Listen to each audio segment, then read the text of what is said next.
At Five Star Bank, community is at the heart of what we do. Every day we strive to have thoughtful solutions for our customers and help our communities prosper. Honest dialogue about the issues affecting the region is vitally important to that prosperity. We are proud to be part of the conversation and hope you'll join in.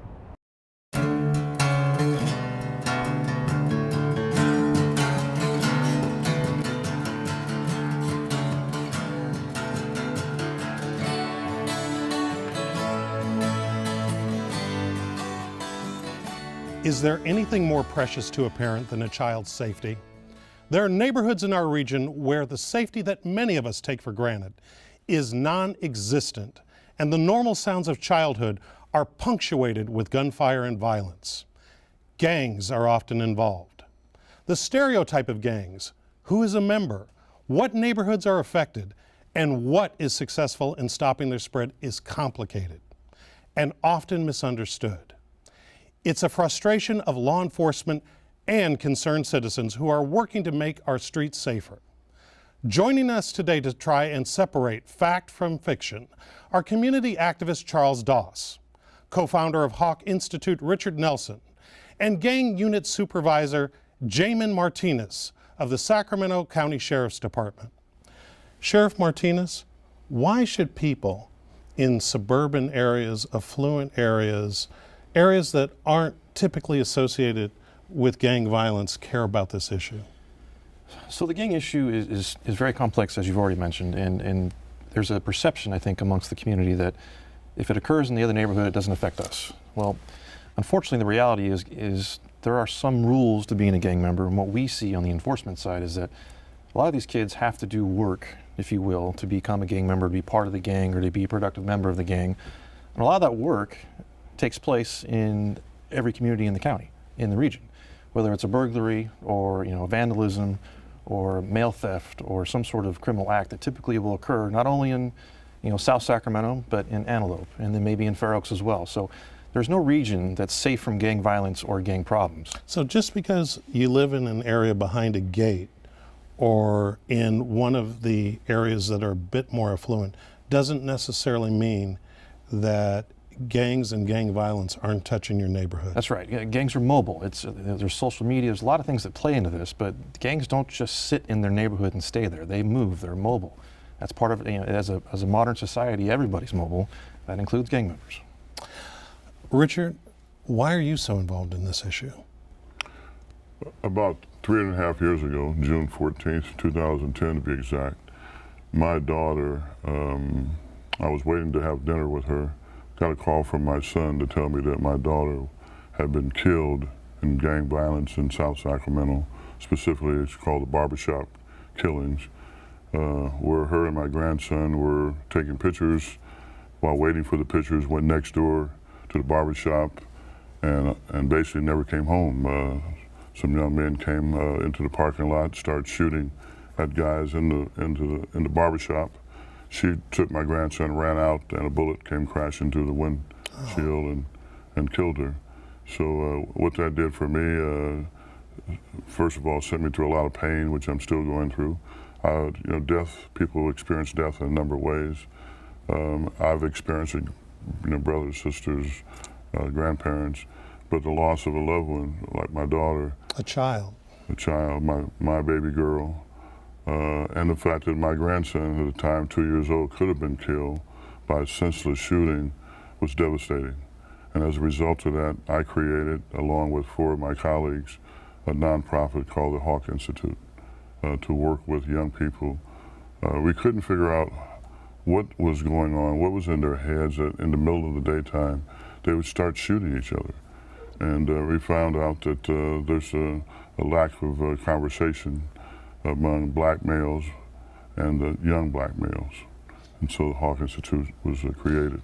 Now, just as a piece of history, you have held a number of significant positions, appointed positions in gubernatorial administrations, and at one point you operated a chain of successful businesses, the bookstores and newspaper stores in the Sacramento airport. And so would you say that Sergeant Martinez's statement about gang violence touching us as a community, regardless of where you are or what your station in life is accurate? No question. I grew up in Oakland, Berkeley, single family household. In fact, pulled myself up, decided to go to college, make something different. Moved to Sacramento, did work for B of A for 16 years. Deputy Director of Department of Housing, Director of Small Business, played sports, basketball at Chico State. Been a community activist for the last 40 years, have 5 children. 4 of them have college degrees, but still couldn't understand the nature of the violence. Violence has always been there. There's always been conflicts on the block, so to speak. But just to go out just shooting and have no feelings, I couldn't understand that, and still don't understand that. And so as a result, again, we created the Hawk Institute to have a conversation. Charles, what Richard says echoes my own feelings, which is I don't understand the senseless shooting and just the violence. You work with these kids on a daily basis. Tell us who they are.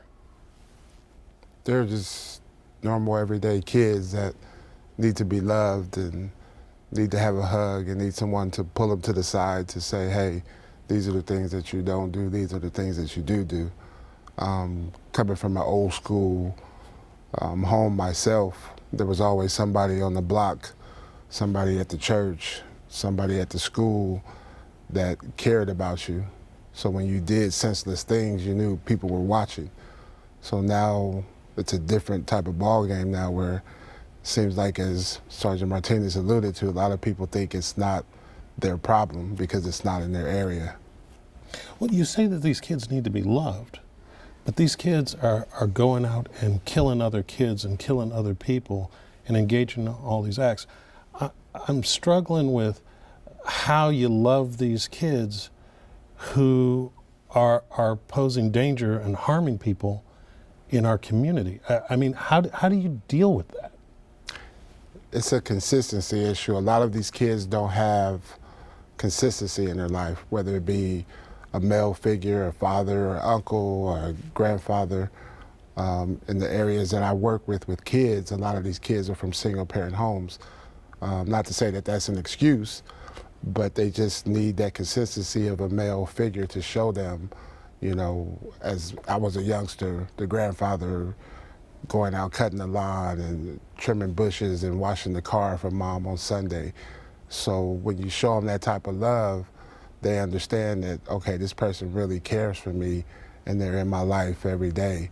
So when you don't have that consistency of people being there for them, I think that's when they start going towards situations where they feel a love from these guys, you know, in the streets or what have you, offering money or other things. Richard, when you hear what Charles says, how do you react to that? Well, you know, over the last 2.5 years, I've spoken to probably 500 young people from junior high schools, to junior colleges, churches, etc.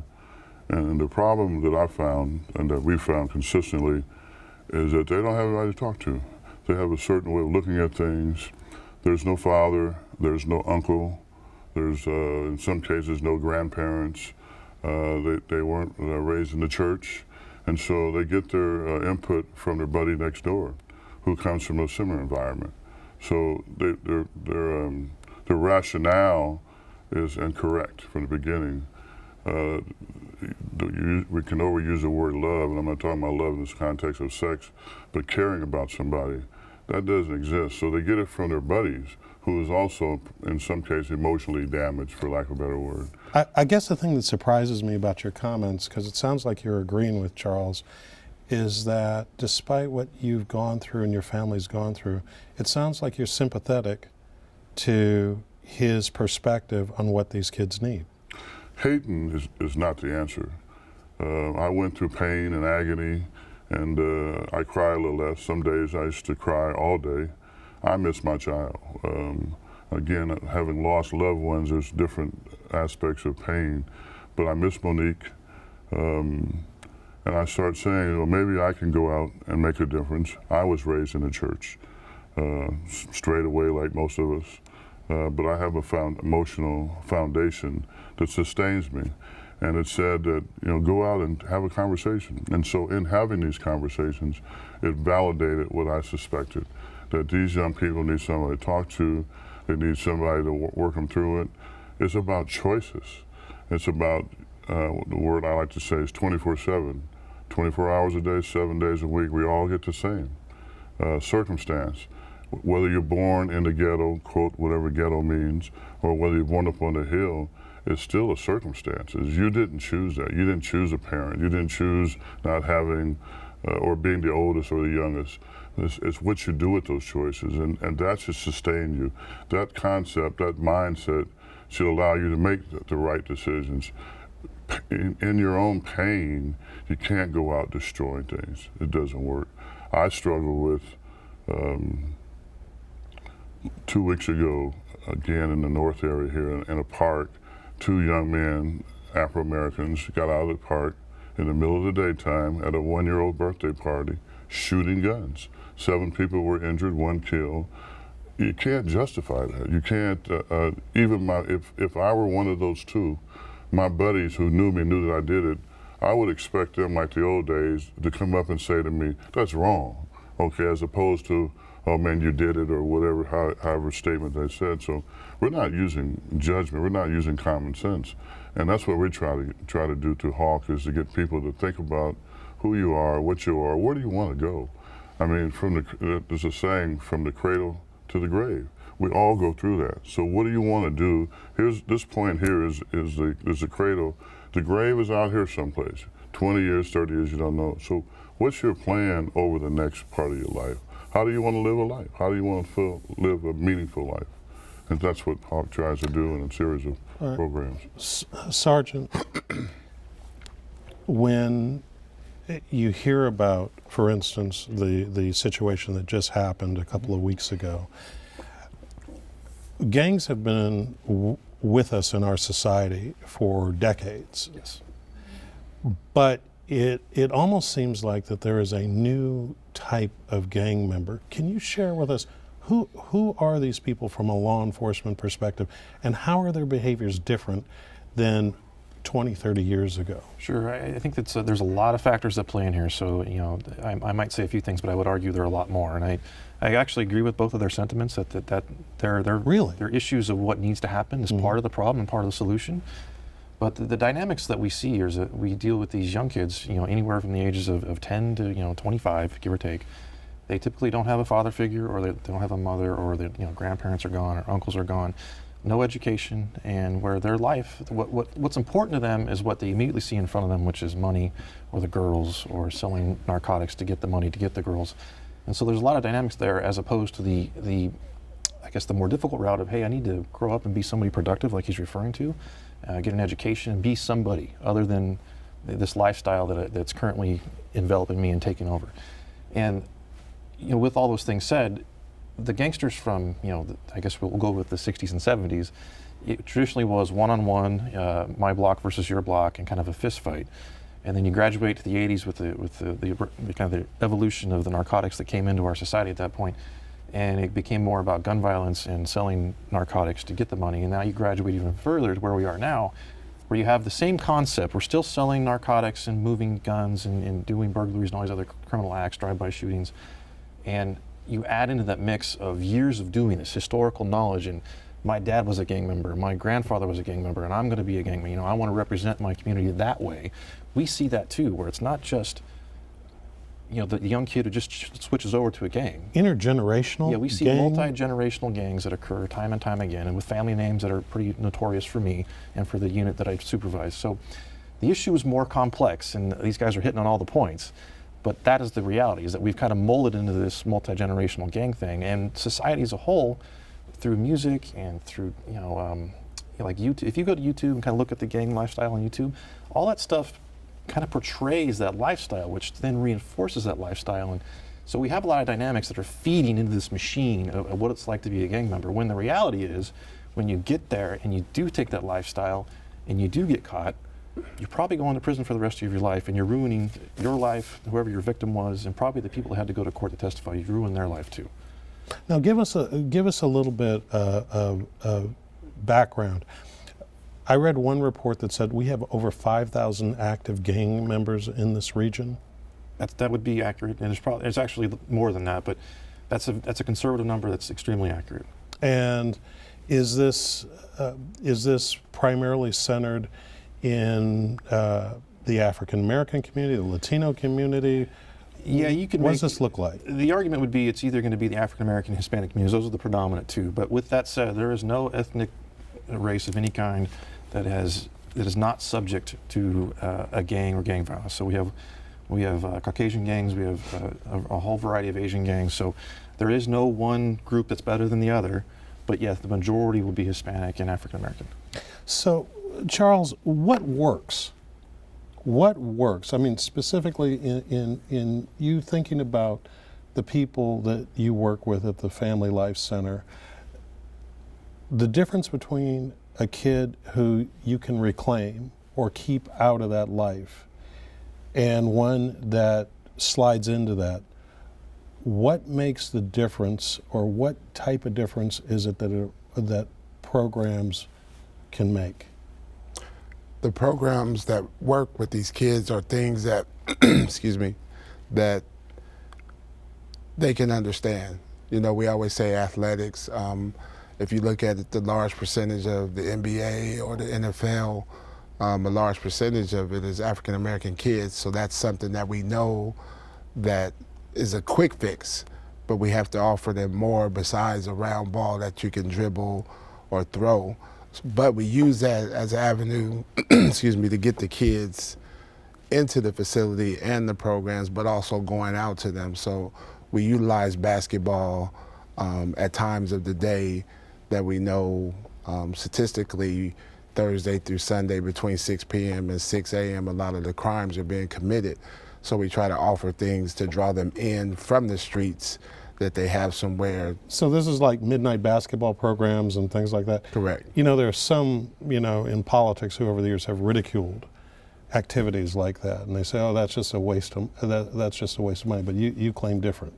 No, we started a program, the SAL, Sheriff's Activity League. We partnered with the Sacramento County Sheriff's Department about 4 years ago on a Friday night hype. It started with 10 kids just throwing some basketballs out and, having the officers come in and kind of interact with the kids and playing basketball. And now it's blossomed into in the 4 districts of the Sacramento Sheriff's Department, where they have it in the north and the south and the east, where on Friday nights, on any given night, you can see 60 to 70 kids and deputies in there playing basketball, having conversations. Deputies playing basketball? Yes, sir. Really? Pizza, and we've developed it into a family thing, if you will. During the basketball season, we watch games and eat pizza together, or during the football season, we get together and create a family atmosphere, something that they wouldn't get at home. So when we do eat, we sit around the table. We don't go into the gym. We have conversations with the kids about life and things that are going on with them, because a lot of these kids have never sat at the table and eaten in a family type of atmosphere. Really? Richard, when you talk to these people, you say you've gone out and you've talked to these young people, you say that they've got a lot that they want to express. What are they telling you? They're expressing pain. They're expressing frustration about not being able to participate in the system. Give us an example of somebody that you talked to that you remember. One young man doesn't have a relationship with his daughter, who's 2 years old. What he wanted to do was, we spent a lot of time talking about the role of a father and how sometimes relationships don't work, but that child is yours forever. And so you need to, get beyond the sexual connotations of a relationship and show love to that child, that they need that. And so this young man listened, and he thought about it. He said, I want to have a relationship with my child. So what are you going to do? True story, I'm going to kidnap her and move to Seattle. What? That's what he said. That's how he thought he should handle it, as opposed to the reason why the mother doesn't let you see the child is there's no trust. And you got to develop a trust relationship with the mother, and then with your daughter, and you got to build it. You got to start someplace. You just can't come in and say, I'm the dad, but you haven't been there in 3 years and expect someone to understand that. You'd be surprised. It's all over the place. This issue of materialism, wanting Michael Jordan shoes, wanting the cars and all that. When we were growing up, back in the 60s in Berkeley, which was a real experience to say the least, we wanted materialism gold, but it didn't rule us. Okay, if you were hungry, the next door neighbor would bring you in to feed you. We didn't have anybody to sponsor our sports team, so we chipped in a nickel and dime, bought a baseball hat, and we were considered a team. And so the need to have a dialogue, the need to participate. These kids need jobs. Okay, when I grew up, we went to Upward Bound. That was a way of getting off the streets. But what did they do after years of success at Upward Bound? They cut the program. You just mentioned a little bit earlier. Whenever things work, there's someone there who has a budget who cuts the programs. Okay, if you don't invest in meaningful programs up front, then you will invest at $50,000 a year or more in incarceration. And so Black Afro-Americans comprise most of the jail population. That's not the way America has to grow. That's not how you share the American dream. Yes, the people who shot my daughter should, I'm not opposed to death penalty. That's a different subject for a different day. But you got to give hope. Where there's no hope, then the guy next door will have the more to say or more value in his comments than anybody else. We need experienced professionals who've been there, done that, to come out and speak and interact so they can see that if I can do it, you can do it. And I'm not talking about the NBA where there's 30 teams with 12 a roster of 12, all the positions full. I'm talking about take your sports skills and make it work for you. If it's not professional, you're going to interact with some other people that give us the short sound bite on what Hawk Academy wants to accomplish. HAWK stands for Higher Attainment, Wisdom, and Knowledge. The 3 focal points that we do public speaking. We will go anywhere, any place to talk to whatever group. We have an academy that starts in September where we're going to take a leadership academy where we're going to take 25 young men and run them through a 12-session course ranging from rites of passage, entrepreneurship, financial literacy, career, work with those who want to go to college. We're doing some partnerships now. If you want more information, you can just go to our website, Hawkeye, the letter I, 5, and it's a whole list of what we do and how to get a hold of us. All right. Sergeant Martinez, in your own work, you say that you, by and large, agree with these gentlemen on the diagnosis of the problem and what these kids need.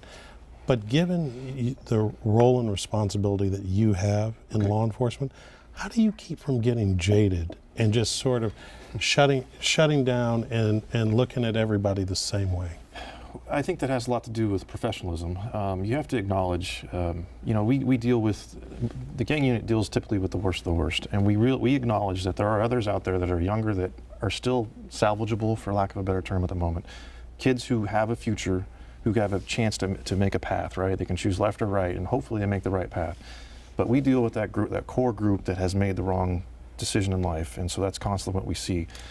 Even in that world, though, there is a reality that is set in where you're trying to better the community by dealing with this group of people, and the hope is that maybe by dealing with this group that you're saving the rest of these kids and these other youngsters and the community from the violence that these guys would typically be a part of. So I think if you take a global perspective of the issue, especially in law enforcement, you understand there's more dynamics than it's just this group and these guys are all so bad and why do we even deal with them? There is so much more to it. They have families and they have relatives and they have other people in their lives that are professionals that work every day and that are productive members of society. So you can't just have a micro view of this issue. It's so much bigger and you need to acknowledge that. Everybody does.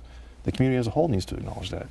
And through education and kind of a chance to give these kids something to do, whether it's sports or going to a library and reading, whatever their hobby is, we need to support that. And the Sheriff's Department will do our job as far as the suppression efforts and trying to keep the violence down, but the community as a whole needs to come together as well and go, hey, we're going to pitch in, we're going to try this, and we're going to try Hawk. You know, we're going to try these different things to let's see if we can't globally address this issue. In our final moments, I just want a one second response, yes or no, to this question. Popular culture, does it influence this issue negatively, yes or no? I'm going to say yes. Yes. Yes. All right, and there you have it. And that's our show. Thanks to our guests and thanks to you for watching Studio Sacramento. I'm Scott Syfax. See you next time right here on KVIE.